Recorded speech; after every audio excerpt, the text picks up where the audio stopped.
Several years ago, I lived with my father in Minnesota, and one day an old friend of his came by to visit, a man of wealth and respect, and he stayed for dinner. And after dinner, we sat around the table and talked about things of the past. That evening, I heard the most profound thing I had ever heard in my life. He told me my father was a genius. I couldn't believe what I was hearing, for I remember growing up with a man who often lived in despair. He told me when they were young, my father could read and remember everything put before him. He got A's when all the other boys studied diligently to get B's and C's. I remember once my father told me about World War II, where he was a squadron commander in the Flying Fortress, a group of bombers that were so well armed and flew so tight in formation they could not be penetrated and thus lost very few of their group.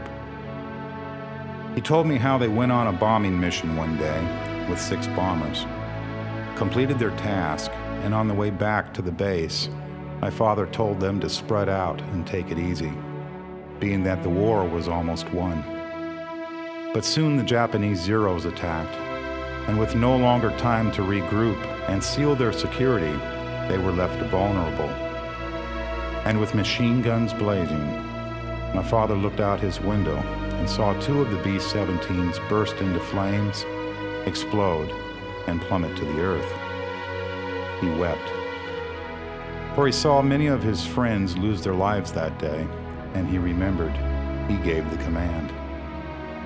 Upon returning to the base, my father was silent and wouldn't speak for several days, until the chaplain came by to talk, and rather than to take him to the chapel and explain to him the love and grace of Jesus Christ, and that all events of mankind are not totally controlled by man, they went to the canteen and there opened a bottle. That helped him forget, but it didn't heal the pain or the guilt.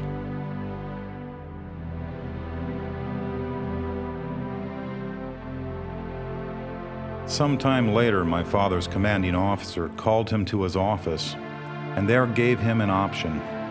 He told him he could either fly the wounded home to the States or take an honorable discharge. I remember when my father told me this, he looked at me with tears welling up in his eyes and said to me, "What could I do? How could I help those men if we went down in the ocean? What could I do?" So he went home. Now I remember growing up as a child and sitting at the table with him as he poured a glass. There he told me about the war and soon forgot. The years passed and his drinking increased. Not only did he forget the war, but he forgot much more.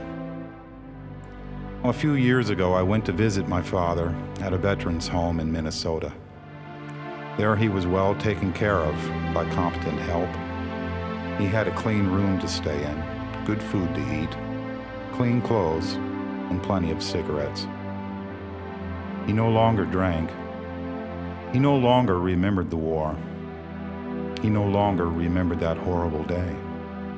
And he no longer remembered me.